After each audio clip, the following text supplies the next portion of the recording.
Hi guys, this is Gracie Ann from Strong Queen Agency. For today's video, let's talk about the withdrawal, how to bind your GCash.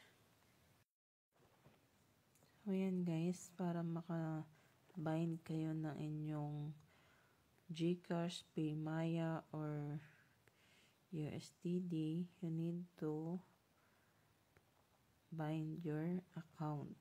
So here we go. In withdrawal method, just add the GCash. Example, this one, GCash account.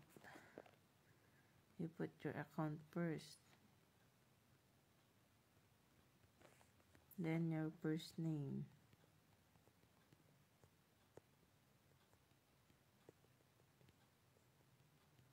Then your last name. Then submit it.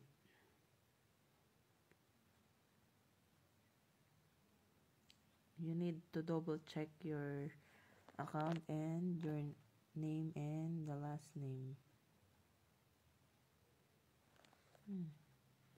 It's wrong.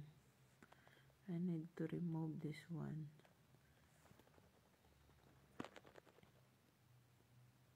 So here we go.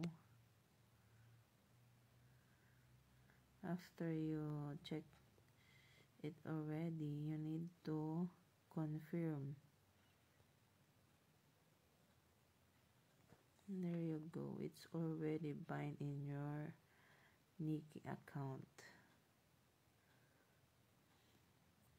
That's for today's video.